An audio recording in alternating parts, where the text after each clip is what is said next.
Fertility అమ్మ అనే పిలుపుకు శ్రీకారం చుట్టండి. పొందండి ఉచిత మొదటి కన్సల్టేషన్, మొదటి స్కాన్. సంప్రదించండి 8880747474.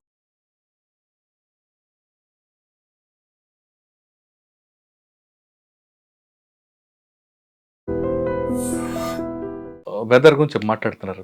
ఫ్లైట్ పైకి వెళ్ళిన తర్వాత కింద రన్వే మీద వచ్చే సమయంలో ఒక్కోసారి ఫాగ్ ఎక్కువ ఉంటుంది. అవునండి. ఫాగ్ ఎక్కినప్పుడు మనకు జీరో బేస్ రన్వే కనిపిస్తున్న లైట్స్ సిస్టమ్ ఉందా, లేదా ఇంకా మనం వెనకబడి ఉన్నామండి? ఇప్పుడు మొదలేమో మనకు ఒక మన 1200 మీటర్స్ వరకు ఫెసిలిటీస్ ఉండే. ఇప్పుడు లేటెస్ట్ ఇన్స్ట్రుమెంట్ ల్యాండింగ్ వచ్చింది అంటే దాని ప్రకారంగా మనం జీరో విజిబిలిటీ కూడా ల్యాండ్ కావచ్చు. కానీ దాని కొరకు ఆ జీరో ల్యాండ్ అవటం కొరకు ఎయిర్పోర్ట్లో అటువంటి స్పెషల్ ఫెసిలిటీ ఉండాలి, ఎక్విప్మెంట్ ఉండాలి. ప్లస్ ఎయిర్ క్రాఫ్ట్ మీద కూడా ఎక్విప్మెంట్ ఉండాలి. ప్లస్ ఎయిర్ క్రాఫ్ట్ మీద పైలట్ కూడా క్వాలిఫై అయి ఉండాలి. అయితే నేను అప్పుడు ఎయిర్లైన్లో ఉన్నప్పుడు అప్పుడప్పుడే ఇవి ఒక ఢిల్లీలోనే స్టార్ట్ అయినాయి. ఇట్లా ఢిల్లీలో యూజువల్ మన ఫాగ్ ఉంటుంది కదా, లో విజిబిలిటీ ఉంటుంది. ఆడ ల్యాండ్ కావాలంటే ఆడ వాళ్ళు అప్పుడు కొత్త ఎక్విప్మెంట్ పెట్టిండ్రు. దాని ప్రకారంగా అప్పుడు 600 మీటర్స్, 1200 నుంచి 600 మీటర్స్ వరకు తెచ్చిండ్రన్నమాట. తర్వాత 200 మీటర్స్ తెచ్చిండ్రు. ఇప్పుడు ఆల్మోస్ట్ మనం 50 మీటర్స్ కూడా ల్యాండ్ కావచ్చు అనమాట. అంత సాఫిస్టికేటెడ్ ఎక్విప్మెంట్ గ్రౌండ్లో ఉండాలి, అంత సాఫిస్టికేటెడ్ ఎక్విప్మెంట్ ఎయిర్ క్రాఫ్ట్లో ఉండాలి. Plus pilot should be qualified.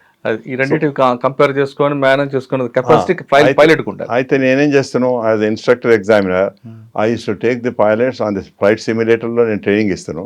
తర్వాత మళ్ళీ ఢిల్లీ పోయి ఢిల్లీ అటువంటి లో హైట్ వరకు వాళ్ళకి ట్రైనింగ్ ఇస్తాను అనమాట. ఎట్లా ఎక్విప్మెంట్ ఎట్లా యూజ్ చేయాలి, ఆటో ల్యాండింగ్ అని ఉంటుంది. ఆటో ల్యాండింగ్ మీద ట్రైనింగ్ సిమ్యులేటర్లు ఇస్తాము. తర్వాత మళ్ళీ ఎయిర్ క్రాఫ్ట్ మీద కూడా ట్రైనింగ్ ఇస్తాం అనమాట.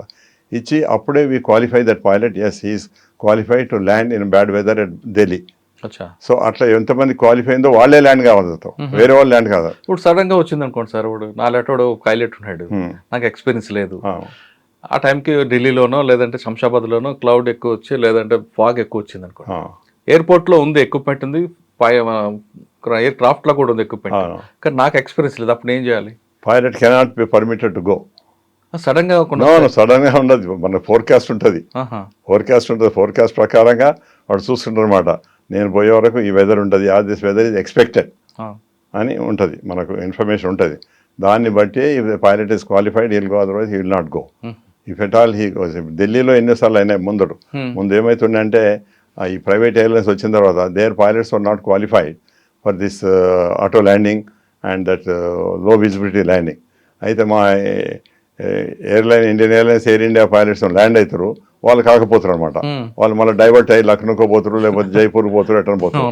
అయితే ప్యాసింజర్స్ అడుగుతారు, ఓ జహాజ్ ల్యాండ్ హువా, హమారా జహాజ్ కే ఉన్నాయి ల్యాండ్ హువా అడుగుతారు అనమాట. అంటే అప్పుడు initially we use to tell them saying that this is the requirement is that one has to qualify himself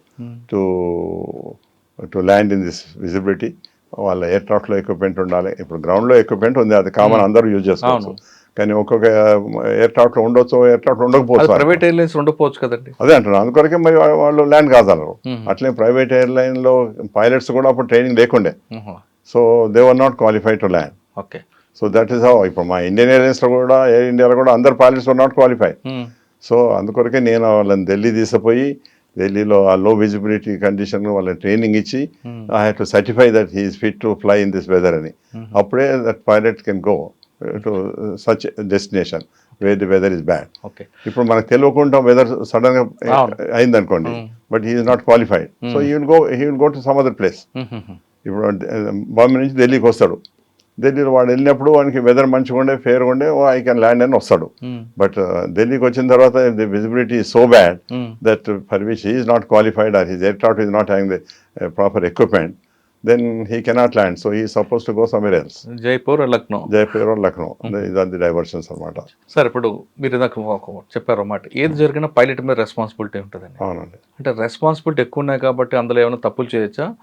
అసలు రెస్పాన్సిబిలిటీ ఏముంటాయండి? ఇప్పుడు ఒకసారి ఫ్లైట్ పైలట్ పోయి కూర్చుండి, if he has taken over the charge of the aircraft, అప్పటి నుంచి entire responsibility till he lands and hand overs the aircraft, the entire responsibility is on the commander.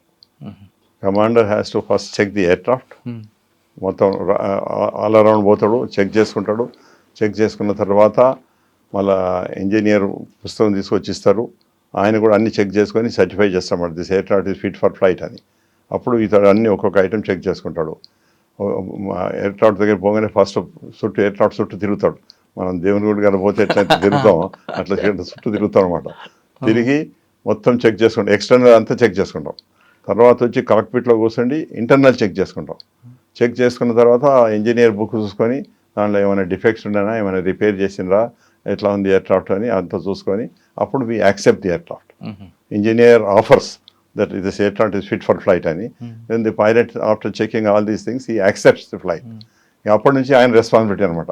మళ్ళీ land అయ్యి అక్కడ hand over చేస్తే దానిక entire responsibility is his. Aircraft చుట్టూ pilot తిరుగుతారా? తిరుగుతారండి. కానీ ఇప్పుడు ఎక్కడ కనపట్లేదండి. లేదు. వాళ్ళు హాఫ్ అన్ అవర్ ముందో 45 minutes ముందు వస్తారు. మీరు పోయే వరకు 15 minutes 10 minutes ముందు మీరు పోతారు. So might not notice, but sometimes మనకు విజన్ ఉంటుంది. ఎయిర్క్రాఫ్ట్ అక్కడ ఉన్నది, మనం ఆడ పెద్ద పెద్ద విండోస్ ఉంటే చూస్తుంటే there you can observe that this pilot has come. Must, it's must అనమాట. నేను when I was instructor or examiner ఉంటే I used to see from the distance whether that pilot is doing the check or not. ఒకసారి it so happen, మా flight కంటే ముందు ఆ aircraft వచ్చి land అయింది. బట్ ఆ ఎయిర్క్రాఫ్ట్కు బర్డ్ హిట్ అయిందనమాట. బర్డ్ హిట్ అయ్యి కొంచెం అది ఎలివేటర్కు హోల్ పడ్డది. వాడు చూసుకోలేదు అనుకోండి. అసలు బేసిక్ ఇంజనీర్ చూడాలి. ఇంజనీర్ చూసి వాడు ఇది ఉన్నదండి, it is not fit for flight అని చెప్పాలి. వాడు చెప్పలేరు. చూసిండు, సర్టిఫై చేసిండు. తర్వాత ఈయన పైలట్ ఎవరినైతే నేను చెక్ చేస్తున్నాం అతడు కూడా పోయిండు, అంత తిరిగి చూసుకొని అతడు కూడా వచ్చాడు. నేను I was just watching. So వాడు ఇంజనీర్ ఆఫర్ చేసిండు, వీడు పైలట్ యాక్సెప్ట్ చేసిండు. చేసిన తర్వాత మీరు ఇద్దరు రాండి నాయబడి అని తీసుకుపోయి చెప్పిన. ఒకసారి మళ్ళీ తిరిగి చూడండి ఎక్కడ ఏం డిఫెక్ట్ ఉంది. This aircraft is not fit for flight, how he has certified and how you have accepted it అని నేను చేసినమాట. చేసి వాళ్ళకి తీసుకుపోయి చూపిస్తే ఎవరు surprise, sir I don't know how we missed ఇది అని. అంటే this is how accidents happen. If this aircraft would have taken off at the time of takeoff, due to that air pressure, that hole would have spread and it would have crashed. So I suspended the engineer, I suspended the captain also, both of them. Okay. Ante usually aiteno the captain can only report, but since I was the executive, I was a director, a regional director, I had an authority to take action. So I suspended both of them. And they were crying, sir, by mistake అయిపోయిందంటే. By mistake, it's a question of life and death of 120 passengers. It's a Boeing aircraft which carries 120 passengers. Yes. And you are taking a risk of them. అని ఇట్లా అందుకొరకు ఆ discipline ఉంటేనే the safety will be maintain. లేకపోతే they relax and they take it they things easy. కానీ ఎక్కువగా flying అయిన తర్వాత అన్ఫార్చునేట్లో ఇష్యూ జరిగింది, కొంచెం ల్యాండ్ అవుతున్నాం అనే ఒక మెసేజ్ వస్తుంటుందండి. అది ఎక్కువ మైనర్ ప్రాబ్లం, మేజర్ ప్రాబ్లం, ఏ ప్రాబ్లం ఎక్కువ వస్తుంది అంటే బర్డ్ హిట్ అవ్వడం వస్తుందా, లేదా కొన్ని గేర్లు ప్రాబ్లం వస్తూ ఉంటాయి? బర్డ్ హిట్ తోటి అయితేనో it can be small problem, it can be major problem also. There are cases where due to bird hit major problem. Even నాకే ఒకసారి అయింది. నేను ట్రైనింగ్ ఫ్లైట్ చేస్తుంటే బోయింగ్ మీద హైదరాబాద్నే. నేను టేక్ ఆఫ్ అయ్యేటప్పుడు I was doing training of another captain training ఇస్తున్నా అన్నమాట. ఇస్తుంటే జస్ట్ ఇట్లా టేక్ ఆఫ్ కాబోతున్నాం, ఒక బర్డ్ వస్తుంది. వాడు కో పైలట్ చూసి అన్నాడు అంటే, సార్ బర్డ్ అన్నాడు. నేను బయట చూసే వరకు బర్డ్ మాదికే వస్తుంది.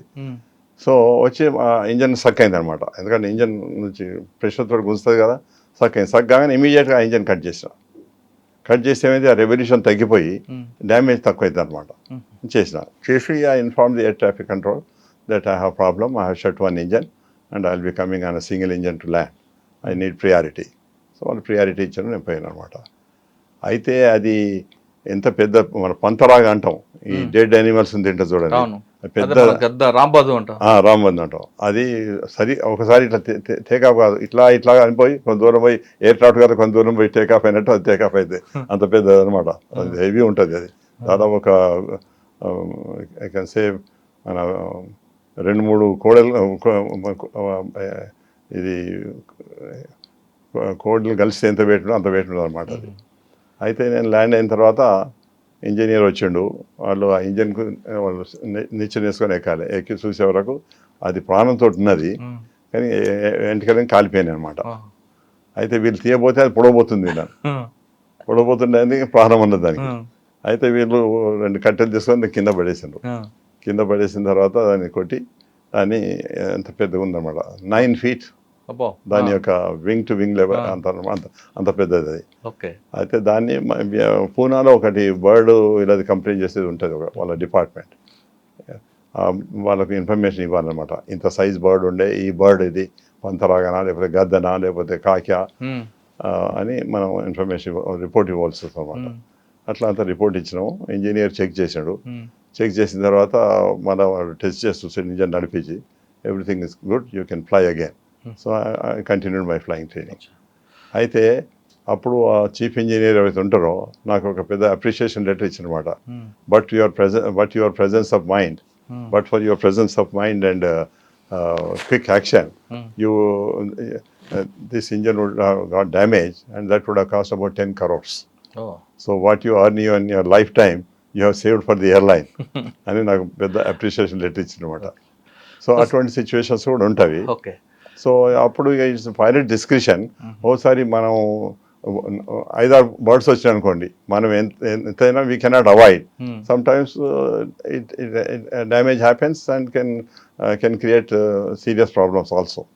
బట్ అదంతా యూజువల్గా బర్డ్స్ ఓన్లీ 10,000-12,000 మ్యాక్సిమం 15,000 వరకే ఉంటాయి, అంత పైన ఉండే అనమాట. ఇక అందుకొరకే till we fly to that high. ఇవాళ రేపు ఆ బర్డ్స్ని అవాయిడ్ చేసిన కొరకు మన ల్యాండింగ్ లైట్స్ ఉంటాయి కదా, అవి ఆన్ చేసి పెట్టుకోవాలి. Now it has become a rule that any aircraft has to take off till he crosses minimum 10,000-15,000 feet, he should keep the landing lights on so that the birds కూడా దూరం చూసి avoid చేస్తాయి అనమాట. Alerting అనమాట.